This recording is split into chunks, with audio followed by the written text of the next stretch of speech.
여호수아 16장 1절에서 10절 말씀 함께 교독하겠습니다.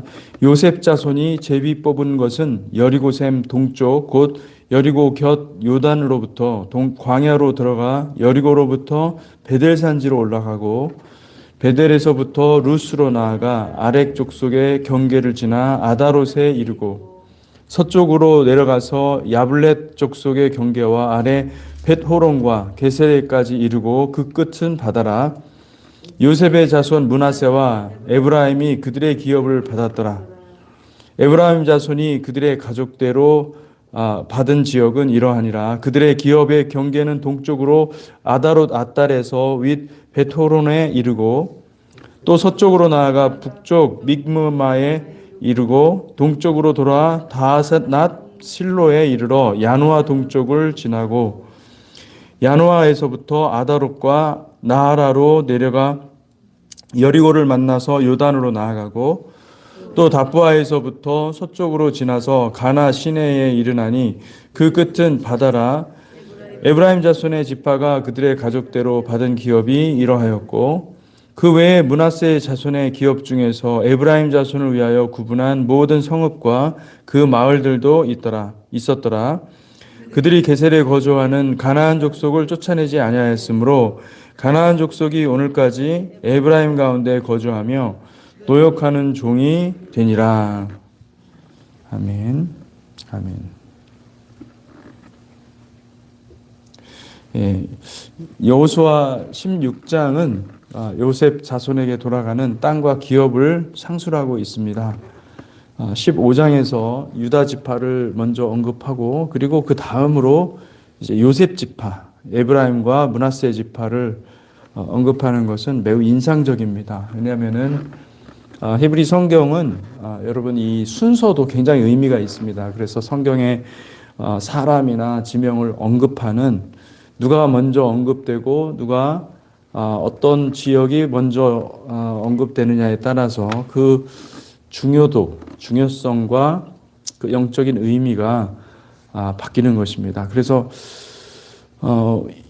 유다를 먼저 하고 그 다음에 요셉 지파를 하고 있는 것을 우리가 특별히 볼 수가 있죠. 그래서 유다 지파와 요셉 자손의 경우는 18장에 나오는 이 베냐민 지파까지 포함하면 사실은 이 영토가 이스라엘 역사에서 가장 중요한 의미 있는 땅이고 그리고 알짜배기 땅이죠. 이스라엘에서도 예루살렘을 중심으로 해서 그 위에 다 포진하고 있거든요. 그 위와 아래. 그러니까 예루살렘 중심의 그 주변 지파라고 할 수가 있는 것이죠. 그래서 이 역사적으로 볼 때 유다 지파는 남유다가 되죠. 나중에. 그리고 또 에브라임 지파. 그러니까 이 에브라임 지파도 이 예루살렘 북쪽 지역을 그 비옥한 땅을 차지하고 있기 때문에 거기가 굉장히 중요합니다. 그래서 에브라임 지파도 북이스라엘의 큰 그 부분을 차지하고 있는 그런 땅이라고 할 수가 있습니다. 그래서 뭐 다른 지파들도 다 중요하지만은 다 하나님께서 골고루 그들에게 땅을 분배하시고 다 하셨지만은 특별히 이스라엘 역사에서 유다와 그리고 요셉 지파, 에브라임 지파는 굉장히 중요한 의미를 가지고 있다. 이런 것을 우리가 알 수가 있습니다. 유다 지파와 요셉 지파는 특별히 아주 중요한 의미가 있는데 여러분 그 창세기에서 가장 중요한 것 중에 하나가 야곱이 자녀를 낳은 거예요. 자녀를 낳는데 12지파를 낳습니다. 12아들을 낳고 그 아들의 이름을 짓고 있거든요. 그런데 놀랍게도 라헬을 통해서 야곱이 사랑하는 그 라헬을 통해서 요셉이라는 아들을 낳죠. 이 마지막에 거의 끝 무렵에 요셉이라는 아들을 낳고 그리고 사실 그 야곱의 톨레도트는 요셉의 이야기로 마감하는 것을 볼 수가 있습니다. 이것은 우리가 이제 이번에 그 창세기 32장 우리가 했지만은 그리고 또 그 바이슐라흐 토라 폴션에서 우리가 살펴보았지만은 창세기 32장에서 이름이 야곱의 이름이 이스라엘로 바뀝니다. 그러니까 이 야곱의 역사는 야곱의 일생은 이스라엘이라는 이름을 탄생시켰고 그리고 또 이스라엘은 결국은 이 메시아닉 라이프, 메시아닉 인생을 낳은 것이죠. 그래서 이스라엘은 영적으로 보면은 여인인 거예요. 왜냐하면은 메시아를 낳았기 때문에 메시아의 라이프가 결국 창세기의 꽃이 무엇이냐? 창세기가 말하고 있는 그것이 바로 그 요셉의 이야기에 요셉의 삶에서 다 드러나고 있습니다. 하나님의 마음과 하나님의 의중이 요셉의 이야기에서 볼 수가 있다는 것이죠. 그래서 이번 토라 포션에 이번 주 목요일 토라 포션에 아마 이제 이 부분들을 자세히 다루도록 하겠습니다. 어쨌든 하나님은 이스라엘 역사의 처음과 나중을 아시기 때문에 이스라엘 역사에서 가장 중요한 유다와 요셉 자손에게 땅을 분배하시는 것을 볼 수가 있습니다. 어제도 말씀드렸지만은 여호와께서 이스라엘 자손에게 유업으로 주는 땅은 가만히 있으면 얻을 수 있는 그런 땅이 아니라 그들이 믿음을 가지고 여호수아가 가지고 있는 그 믿음을 가지고 앞으로 진군해야 되고 그리고 그 약속의 땅을 쟁취해야 되는 것입니다. 쟁취하는 것은 우리가 싸워야 된다는 것이고 여러분 우리가 신앙생활이 뭐 은혜 받고 좋다 이렇게 하는 게 아니라 이 전신갑주를 입고 싸워야 되는 문제임을 여러분들이 기억하시기 바랍니다. 그래서 우리가 기도하지 않고서는 우리가 신앙생활이라는 것이 불가능한 것입니다. 우리가 영적 전쟁에 매 하루하루가 영적 전쟁이고 정말 그 사단은요 깨어있지 않으면 우리를 다 잡아먹는 것이죠. 그래서 여러분 이게 전쟁이고 이것이 땅을 정복하라는 이 여호수아에게 주신 이 명령이 이스라엘 자손 전체에게도 하나님께서 주신 것이고 그리고 이스라엘 자손들은 여호수아가 했던 것은 다 여호수아가 끝냈습니다. 그런데 그 남은 땅들은 누가 해야 됩니까? 지파들이 다 해야 되는 거예요. 12지파가 다 그 땅을 점령을 해야 되는 것이죠. 그러니까 이 여기서 기록되는 모든 땅들은 기업은 여러분 이들이 점령했다라는 게 아니라 그들이 정복했다라는 것이 아니라 그들에게 주어진 땅이니 믿음으로 정복하라는 땅이라는 것을 알 수가 있습니다. 누가 그러면 이스라엘 자손인가? 이스라엘이라는 게 이름 자체가 지난번에도 제가 말씀드렸지만은 이스라엘은 싸우는 민족입니다. 전쟁하는 민족이고 하나님의 뜻을 따라서 이 땅에서 그 하나님의 뜻을 선포하고 그리고 악한 모든 그 어둠의 세력들을 몰아내는 것이 그들에 대해서 하나님의 심판을 쏟아붓는 것이 이스라엘의 사명이고 이스라엘의 목표예요. 우리가 크리스찬이 된다는 게 무엇입니까? 크리스찬이 되는 것이 어떤 교회 다니고 11조 내고 헌금 생활 잘 하는 어떤 종교 생활을 하는 것이 아니고 어떤 바깥으로 드러나는 그런 모습을 갖추는 게 아니고 실제로 영적 전쟁을 수행하는 것입니다. 많은 성도들이 착각하는 부분이 바로 이 부분이죠. 성경은 종교 생활을 믿음으로 보지 않습니다. 성도는 전쟁에 능한 자들이 되시기를 축복합니다. 성도는 이 마지막 때에 빛과 어둠의 엄청난 영적 전쟁 앞에 당당히 설 수 있는 자들, 이들은 이미 세상과의 싸움에서 이긴 자들이죠. 세상과의 싸움에서 이겨서 능히 하나님의 예수 그리스도의 그 보혈로 항상 승리하는 자들임을 믿으시기 바랍니다. 아멘. 그 빌립보서 1장 29절에서 30절의 말씀을 보니까 바울이 이런 말을 합니다. 그리스도를 위하여 너희에게 은혜를 주신 것은 다만 그를 믿을 뿐 아니라 또한 그를 위하여 고난도 받게 하려 하심이라. 우리가 받은 은혜가 그 목적이 있다는 거예요. 은혜를 받으면은 우리가 믿음으로 인해서 받는 모든 혜택을 누리죠. 당연히 누리죠. 그렇지만 그것이 아니라 궁극적으로 가서는 우리가 그를 위하여 고난을 받게 함이라. 너희에게도 그와 같은 싸움이 있으니 너희가 내 안에서 본 바요 이제도 내 안에서 듣는 바니라. 그러니까 내가 영적 전쟁에 대해서 눈이 떠지지 않으면 사실은 우리가 살아있는 사람들이 살아있는 크리스찬이라고 할 수가 없는 것이죠. 내 영이 죽은 것은 나는 전쟁이라는 생각을 못하고 있다 그러면은 내 영이 죽게 돼 있습니다. 내가 이게 전쟁이구나. 이게 전쟁이야. 이게 깨달아지고 엎드리지만 않으면은 죽는구나. 이거를 깨달으면은 이게 깨어나는 거예요, 사실은. 깨어나는 게 다른 게 깨어나는 게 아니라 내가 마지막 때니까 정신 차려 똑바로 차려서 서바이벌 해야 되겠다. 이게 깨어나는 게 아니고 깨어나는 건 뭐냐면 지금 우리가 영적 전쟁 한복판에 지금 들어와 있구나. 이걸 깨닫는 것이죠.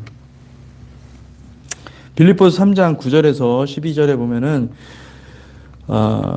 바울이 또 계속해서 이런 얘기를 합니다. 그 안에서 발견되려 함이니 내가 가진 의는 율법에서 난 것이 아니고 오직 그리스도를 믿음으로 말미암은 것이니 곧 믿음으로 하나님께로부터 난 의라. 내가 그리스도와 그 부활의 권능과 그 고난에 참여함을 알고자 하여 그의 죽으심을 본받아 어떻게 해서든지 죽은 자 가운데서 부활에 이르려 하노니 내가 이미 얻었다 함도 아니요 온전히 이루었다 함도 아니라 오직 내가 그리스도 예수께 잡힌 바 된 것을 잡힌 바 된 그것을 잡으려고 달려가노라.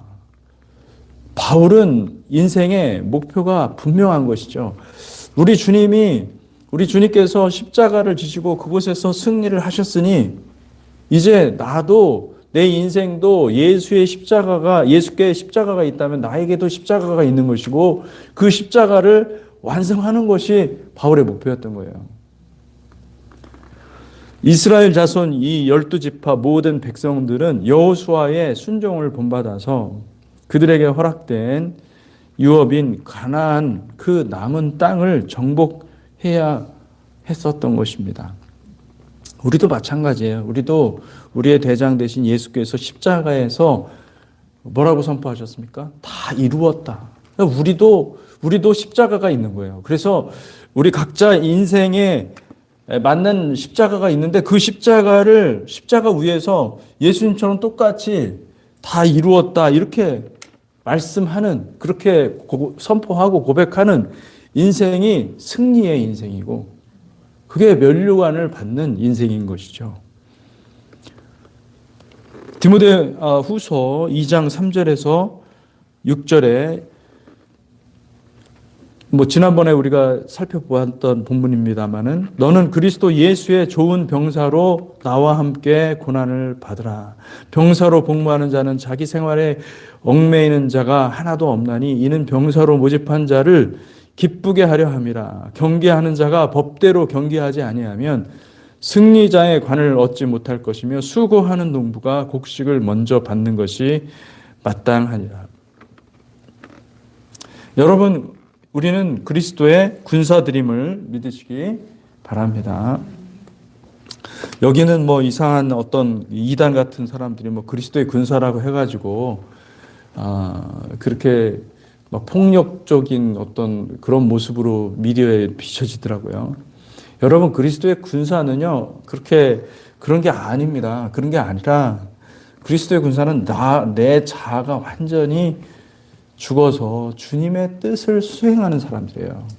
주님의 소원이, 주님의 마음이 우리의 심령 속에 새겨진 사람들이고, 그래서 나의 일도 물론 내가 내 일을 놓으면 안 되겠죠. 내 일도 열심히 하지만은 그것에 넘어서 그것의 목적은 무엇이냐면 내 일을 하는 것은, 내가 비즈니스도 하고 또 여러 가지 일들을 하는 것은 그 목적이 어디에 있습니까? 예수를 위해 사는 것이고, 그리고 한 영혼이라도 구원하는 아버지의 마음, 그 구원하고자 하는 그 아버지의 마음을 그대로 순종하는 것입니다. 여기에 눈이 떠지지 않으면은 우리는 죽은 영혼이나 마찬가지예요. 산 영혼이 아닌 거예요. 여러분의 삶의 목적을 다시 한번 점검하시기를 축복합니다. 우리가 깨어 있는가?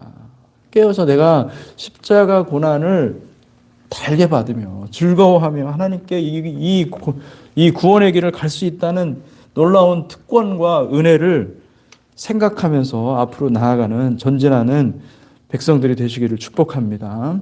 아멘. 바울은 골로새서에서 이런 말씀을 합니다. 자기 자신의 육체에 그리스도의 남은 고난이라는 거예요. 나는 남은 고난을 내 육체에 채운다. 그런 표현을 쓰고 있습니다. 그러니까 그리스도께서 십자가를 주셨어요. 그게 그리스도의 고난이에요. 그런데 바울은 나도 주께서 그렇게 하셨으니 여호수아가 그렇게 앞에서 나아가서 온전히 전쟁에서 승리한 것처럼 우리도 남은 모든 12지파 모든 주민들도 같이 하나가 되어서 이 전쟁을 수행해야 된다.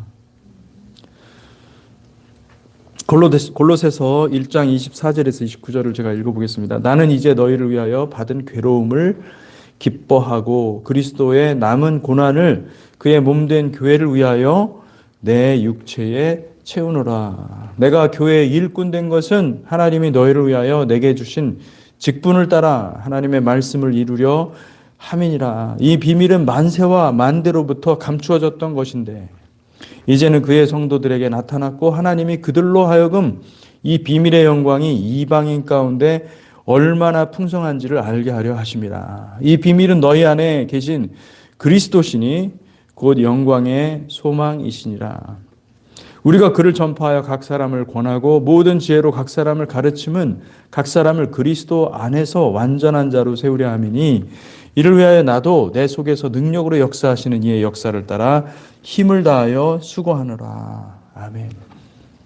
여러분, 교회를 다니면서 무엇인가를 받으려고 하는 사람들은요, 사실은 아직 깨어난 사람들이라고 볼 수가 없습니다. 교회는 예수 그리스도의 십자가를 배우는 곳이고, 교회는 여기서 여러분 고난을 배우시기를 축복합니다. 그 고난을 영광으로 바꾸십시오. 그냥 바꿀 수가 없어요. 여러분, 교회를 사랑하면 그리스도의 영광이 보이는 거예요. 그리스도의 고난이 보이고 그리스도의 그 고난을 통과하면서 영광의 옷을 입게 되는 것입니다. 그거 어떻게 그렇게 가능하냐? 그거는 다른 게 없습니다. 뭐 일이 있을 때마다 어려움이 있을 때마다 우리는 주님께 가는 겁니다. 주님께 가서 하나님께 의지하고 하나님께 구하고 하나님께 엎드리고, 사실은 성령님께서 원하시는 것은 하나님께서 원하시는 것은 자기 백성들이 하나님 앞에 나와 엎드리는 걸 원하시는 거예요. 그걸 통하여서 우리는 하나님을 알고 하나님을 배워가는 것입니다. 그러니 여러분, 우리에게 왜 우리 교회는 고난이 많고 정말 지긋지긋하다고 교회 떠나는 사람들의 이유가 뭐냐면 상처받아서 내 마음에 만족을 주지 못해서 교회를 떠나거든요. 그분들은 교회를 아직 모르는 거예요.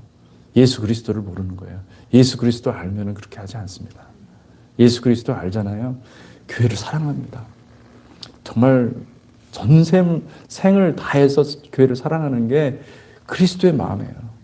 그거를 배우는 것이고, 그것이 여러분들이 천국에서 주님께서 여러분들에게 상급을 주시고 여러분들에게 영광을 주시는 것은요, 그 내면 깊숙한 곳에서 교회를 사랑했던 그 모든 흔적들, 그거는 하늘에서는 정확하게 보는 거예요. 하늘에서는 정확하게 그게 쌓이기 때문에 여러분, 이것이 하나님께서 우리에게 고난을 주시는 것은 우리에게 영광을 주시기 위함이다. 이렇게 기억하시고, 여러분, 이 남은 고난, 그리스도의 남은 고난을 그의 몸된 교회를 위하여 여러분의 육체에 채우는 거룩한 백성들이 되시기를 축복합니다. 기도하겠습니다. 하나님 아버지, 감사합니다. 우리에게 교회라는 공동체를 주시고 하나님이 교회를 통하여서 예수 십자가를 알게 하시고 섬김을 알게 하시고 사랑을 알게 하시고 하나님 기도할 수 있는 은혜를 더하여 주시니 감사합니다. 주님, 이것을 통하여서 우리가 함께 주님을 알아가고 주님을 닮아가기를 간절히 소원합니다. 성령께서 오늘도 우리 가운데 임하여 주시고 함께하여 주셔서 예수 그리스도의 사랑 가운데, 은혜 가운데 깊이 들어가는 거룩한 백성들이 되게 하여 주시옵소서. 예수 그리스도 이름으로 기도하였습니다. 아멘.